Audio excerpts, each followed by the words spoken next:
Hello നമസ്കാരം friends, journey വിത്ത് ജസ്റ്റിൻ്റെ പുതിയൊരു വീഡിയോയിലേക്ക് ഏവരെയും സ്വാഗതം ചെയ്യുകയാണ്. നമ്മളിന്ന് കാണാൻ പോകുന്ന കാഴ്ചകൾ നിറങ്ങളുടെ കാഴ്ചയാണ്. പ്രകൃതി ഇതാ തണുപ്പിന് മുമ്പ് അണിഞ്ഞൊരുങ്ങിയിരിക്കുകയാണ്. ഇലകൾ കൊഴിച്ചുകൊണ്ടിരിക്കുന്ന ആ നിറവിസ്മയമാണ് ഇന്നത്തെ നമ്മുടെ ഈ ചെറിയ വീഡിയോയിൽ. അപ്പോൾ നമുക്ക് ഒന്നിച്ച് കാഴ്ചകളിലേക്ക് പോകാം.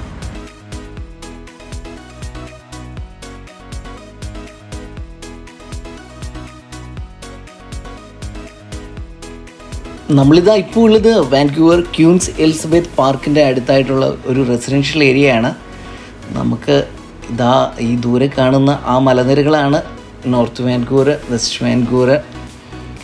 ഈ പ്രകൃതി ഇങ്ങനെ അണിഞ്ഞൊരുങ്ങി നിൽക്കുന്നത് കാണാൻ എന്നാ രസമല്ലേ.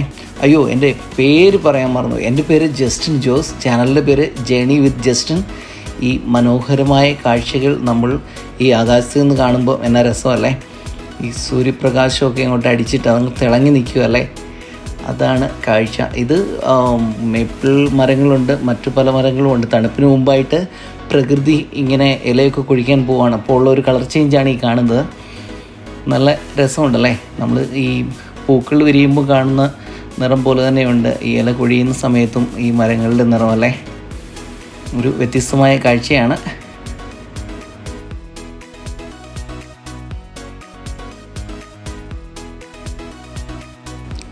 ഈ കാണുന്നത് ക്യൂൻസ് എലിസബത്തിലുള്ള ഒരു തടാകമാണ്. ആ തടാകത്തിലെ താറാവ്, അങ്ങനെ ഒത്തിരിയധികം പക്ഷികളുണ്ട്. ഈ കാണുന്ന മരം ഈ മേപ്പിൾ ലീഫ് എന്ന് പറഞ്ഞാൽ എല്ലാവർക്കും അറിയാമല്ലോ, കാനഡയുടെ നാഷണൽ ഫ്ലാഗിൽ തന്നെയുള്ള ലീഫാണ്. അപ്പോൾ അതൊരു വളരെ പ്രധാനപ്പെട്ടൊരു മരമാണ് ഇവിടെ.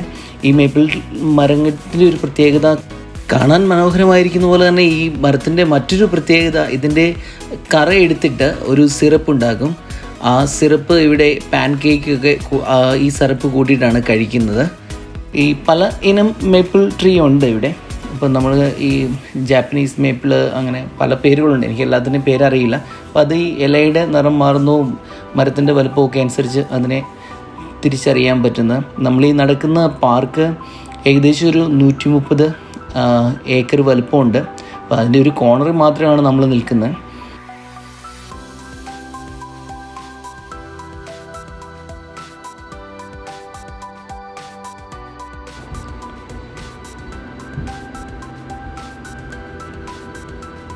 നമുക്ക് ഇതുവഴി ഒന്ന് നടന്ന് കണ്ടിട്ട് വരാം. ഈ മരങ്ങളുടെ നിറം കണ്ടു കഴിഞ്ഞാൽ നമ്മളവിടെ നിന്ന് പോകും. നിൽക്കുകയൊന്നും വേണ്ടതാ, ഇവിടെ നമുക്കൊരു ബെഞ്ചൊക്കെ ഉണ്ട് ഇരിക്കാൻ. പക്ഷേ കൊറോണ ആയതുകൊണ്ട് ഞാൻ അവിടെ ഇരിക്കുന്നില്ല. നമുക്ക് നടന്ന് തന്നെ കാഴ്ചകൾ കാണാം.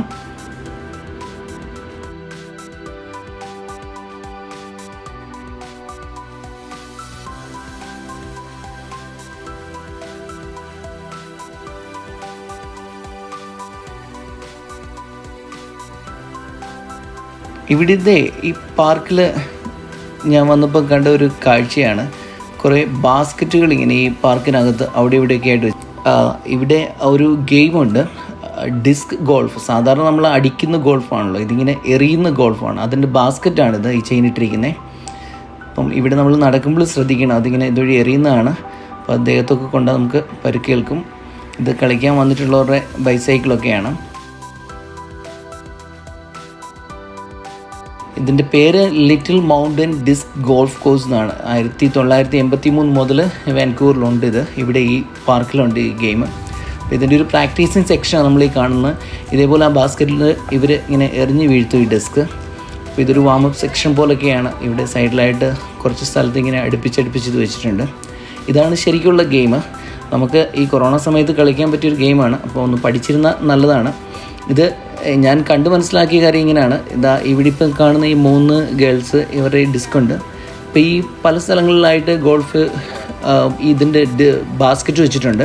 അതിലേക്ക് ഇവർ ഇവിടുന്ന് എറിഞ്ഞ് വീഴ്ത്തണം. അപ്പോൾ അവിടുന്ന് അതെടുത്തിട്ട് അതിൻ്റെ റൂട്ടുണ്ട്, അതനുസരിച്ചിട്ട് അത് കറങ്ങി ബൂമറാങ് പോലെ തിരിച്ച് താഴോട്ട് പോയി. അല്ല, ബൂമറാങ് തിരിച്ചു വരുവാണല്ലോ, ഇത് താഴോട്ട് പോയി കേട്ടോ. അപ്പോൾ ഇതാ അവർ ട്രൈ ചെയ്യുന്നു. അതും പകുതി വഴി അവസാനിച്ച് അതെന്തെങ്കിലും ആട്ടെ, നമുക്ക് കാര്യത്തിലേക്ക് വരാം. അപ്പോൾ ഇതാണ് ഗെയിം. നമുക്കിതിന് ഒരു പ്രത്യേകത, നമുക്ക് 2 പേരോ ഒരാളോ 4 പേരോ 5 പേരോ നമുക്ക് എത്ര പേര് വേണമെങ്കിലും വെച്ച് കളിക്കാം. മറ്റ് സാധാരണ ഗെയിമിനൊക്കെ നമുക്ക് ഇത്ര പേരുണ്ടല്ലോ, ടീം നമ്പർ ഒരു പ്രശ്നമാണ്. ഇത് നമ്മുടെ കൂട്ടത്തിൽ നമ്മുടെ ഫാമിലിയിലുള്ളവരോ ഫ്രണ്ട്സോ ക്ലോസ് ആയിട്ടുള്ളവരൊക്കെ നമുക്ക് മാസ്കൊക്കെ ഇട്ട് സോഷ്യൽ ഡിസ്റ്റൻസിങ് ഒക്കെ പാലിച്ച് കഴിഞ്ഞാൽ നമുക്ക് കളിക്കാൻ പറ്റും ഈ ഗെയിം ഈ സമയത്ത്. അപ്പോൾ ഇവിടെ ഒരു പ്ലാറ്റ്ഫോം ഉണ്ട്. ഈ പ്ലാറ്റ്ഫോമിൽ നിന്ന് ഇവർ അടുത്ത പോസ്റ്റിലേക്ക് എറിയും. ഇപ്പോൾ എറിയാൻ പറ്റത്തില്ല അവർക്ക്. ഈ പോയിരിക്കുന്ന ആ ഗേൾസ് അവിടുന്ന് ആ ഡിസ്ക് എടുത്തിട്ട് പോകണം. അപ്പോൾ അവർ അടുത്ത പ്ലാറ്റ്ഫോമിൽ നിന്ന് അപ്പുറത്തോട്ട് എറിയും. അതിനൊരു റൂട്ടുണ്ട്, ആ റൂട്ട് ഫോളോ ചെയ്താണ് അവർ പോകുന്നത്. അപ്പോൾ ഇവർ വെയിറ്റ് ചെയ്യണം അവർ പോകാൻ വേണ്ടി. അപ്പോൾ ഇങ്ങനെ എറിഞ്ഞ് അതിനകത്ത് വീഴ്ത്തണം. അപ്പോൾ നമ്മൾ എത്ര പേരുണ്ട് അത് എറിയുക, എന്നിട്ട് അടുത്ത സ്ഥലത്ത് ചെല്ലുക. അങ്ങനെയാണ് ഈ ഗെയിം മുന്നോട്ട് പോകുന്നത്. നല്ല രസമുണ്ട് ഈ മരത്തിൻ്റെ നിറം കാണാനല്ലേ. ഇവിടെ ഇങ്ങനെ നടന്ന് നമ്മൾ കാഴ്ച കാണുന്നുണ്ട് ഈ കളി കാണുന്നതിൻ്റെ കൂട്ടത്തിൽ തന്നെ. ഇതാ അടിപൊളി ഒരു മരം അല്ലേ, എന്നാ രസമാണ്. ഓ, സ്വർണ്ണ നിറമെന്നൊക്കെ പറയാം. ഇവിടെ എല്ലാം ഉണ്ട്. നമ്മൾ ഈ ഡിസ്കിൻ്റെ കാര്യം ശ്രദ്ധിച്ചോണം. ഇവിടെ ക്യൂൻസ് എലിസബത്ത് ഒന്ന് നടക്കുമ്പോൾ ഈ ഏരിയയിൽ പ്രത്യേകം ശ്രദ്ധിക്കണം. ഇതാ ഓരോ ടീം ഇങ്ങനെ എറിഞ്ഞെറിഞ്ഞ് വരുന്നതാണ്. ഒരു സൈഡിൽ നിന്ന് തുടങ്ങി ഇങ്ങനെ കറങ്ങി അവർ വരികയാണ്. വാവ്, അതും താഴെപ്പോയി. അപ്പോൾ ഇതാണ് ഡിസ്കിൻ്റെ കഥ. നമുക്കിനിയിപ്പം മറ്റ് പച്ചക്കൊരു കാഴ്ചകളുണ്ട്, അതുകൂടെ കണ്ടിട്ട് നമുക്ക് വീഡിയോ അവസാനിപ്പിക്കാം. ഈ കളറൊക്കെ കണ്ട് കണ്ണ് അതാ അടിപൊളി കാറ് കേട്ടോ. ഇതാണ് നമ്മുടെ വിൻറ്റേജ് കാറുകൾ ഈ വന്ന വഴിക്ക് കണ്ട്. അപ്പോൾ അതോട് കാണിച്ചിട്ട് പോകാമെന്ന് വെച്ചു. ജാപ്പനീസ് കാറുകളാണ്. അപ്പോൾ ഇവിടെ കുറേ കളക്ഷൻ ഉണ്ട്. ഇതാ ഇവിടെ ആയിട്ടുള്ള ഒരു ചേട്ടൻ്റെയാണ്. അയാൾ ഇങ്ങനെ ഈ കളക്ഷൻസൊക്കെ സൂക്ഷിക്കുന്ന ഒരു മനുഷ്യനാണ്. ഇതാണ് ആ വീട്. ഇതൊരു ജാപ്പനീസ് കാറാണ്.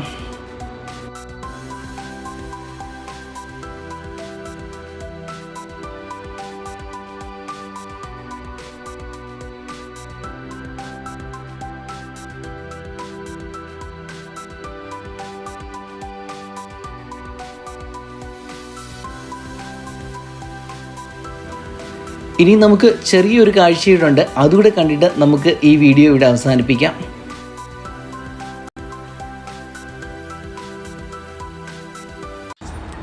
ഇതാണ് ഞാൻ പറഞ്ഞ കാഴ്ച, ചെറു കുരുവികളുടെ കിളികളുടെ കാഴ്ച.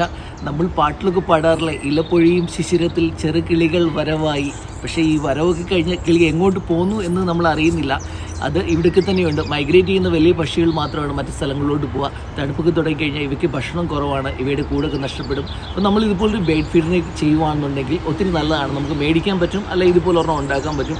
അവയ്ക്ക് കുറച്ച് ഭക്ഷണം കൊടുക്കുകയാണെങ്കിൽ അത് ഈ തണുപ്പ് കാലത്ത് സന്തോഷത്തോട്ടിരിക്കും. ആ കാഴ്ചകളിലാണ് നമ്മൾ പോകുന്നത്.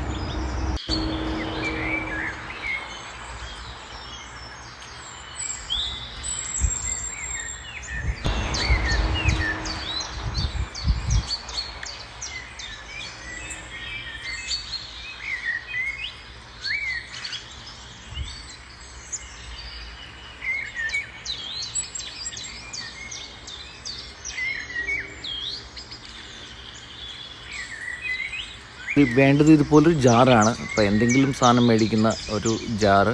അപ്പോൾ ആ ജാറിൻ്റെ ചോട്ടിൽ ഇതേപോലൊരു പാത്രം നമ്മൾ വെച്ചാൽ മതി. എന്നിട്ട് അത് ഗ്ലൂ വെച്ചിട്ട് ഒട്ടിക്കുക. ഒട്ടിച്ച് കഴിയുമ്പോഴത്തേക്ക് അതിൻ്റെ ചോട്ടിലായിട്ട് ഇതേപോലെ 2-3 കിഴുത്തയിട്ട് കൊടുക്കുക. എന്നിട്ട് ആ ജാറിൻ്റെ അടപ്പിൽ ഒരു കിഴുത്തയിട്ട് കഴിഞ്ഞാൽ നമുക്ക് വള്ളി തൂക്കാൻ പറ്റും മേളിലോട്ട്. ഇതാ ഇപ്പോഴും ഇവിടെ കിളികൾ നമ്മളോട് കഥ പറഞ്ഞുകൊണ്ടിരിക്കുക. ഇത്ര അടുത്തൊക്കെ വരും കേട്ടോ, പ്രശ്നമൊന്നുമില്ല. അതാ എന്തൊക്കെയോ പറയുന്നുണ്ട്, എനിക്കൊന്നും മനസ്സിലായില്ല. ഇതിന് തിന്നാൻ പറ്റി ഇതേപോലത്തെ പയറ്, ചെറിയ അരികൾ അങ്ങനെയൊക്കെയുള്ള ഇട്ട് കൊടുത്താൽ മതി.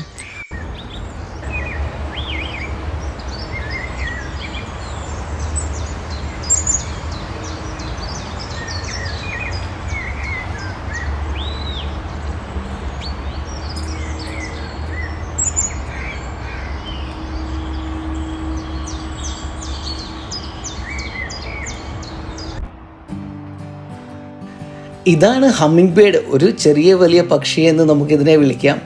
300 തരത്തിലുള്ള പക്ഷികളുണ്ട് ഇതിൻ്റെ ഈ വർഗത്തിൽ. ഈ പക്ഷിയുടെ ഒരു പ്രത്യേകത ഇതിൻ്റെ ഹാർട്ട് റേറ്റ് ആണ്. മനുഷ്യന് സാധാരണ 1 മിനിറ്റിൽ 75 മുതൽ 100 പ്രാവശ്യമാണ് ഹൃദയം ഇടിക്കുന്നുണ്ടെങ്കിൽ, ഇത് റെസ്റ്റ് എടുക്കുന്ന സമയത്ത് തന്നെ ഇതിന് 225 ആണ് ഇതിൻ്റെ ഹാർട്ട് റേറ്റ്. അതേപോലെ തന്നെ ഇത് ഫ്ലൈ ചെയ്യുന്ന സമയത്ത് 1200 ഇതിൻ്റെ ഹാർട്ട് റേറ്റ് വരുന്നത്. ഈ പക്ഷിയുടെ മറ്റൊരു പ്രത്യേകത അതിൻ്റെ ബ്രെയിനാണ്. ഇതിൻ്റെ ബോഡിയുടെ 4.2% ബ്രെയിനാണ്.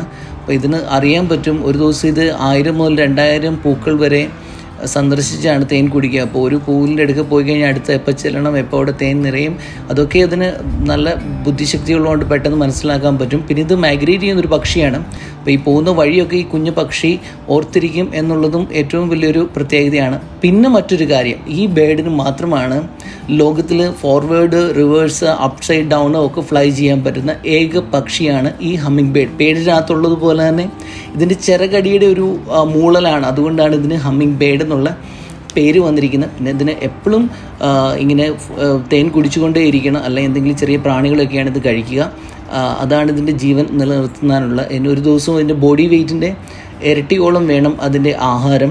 ഇതിൻ്റെ വെയ്റ്റ് സാധാരണ ഒരു 5 ഗ്രാം മുതൽ 24 ഗ്രാമാണ് ഏറ്റവും വലിയ പക്ഷിക്ക് വരുന്നത്. പല ഇനത്തിലുണ്ട് ഇതിൽ. പക്ഷേ ഇതിൻ്റെ ഒരു ഇത്രയും ഫുഡ് നമുക്ക് തണുപ്പ് കാലത്ത് കിട്ടത്തില്ല. അപ്പോൾ നമ്മൾ ഇതേപോലെ ഈ ഹമ്മിങ് ബേർഡിൻ്റെ ബേർഡ് ഫീഡർ കിട്ടും. അതിനകത്ത് നമ്മൾ പഞ്ചസാര കലക്കിയാണ് ഈ കൊടുത്തിരിക്കുന്നത്. ഇത് വന്ന് ഇങ്ങനെ കുടിച്ച് പൊക്കോണ്ടേ ഇരിക്കും. ഇതാണ് ഈ പക്ഷിയുടെ പ്രത്യേകതകൾ.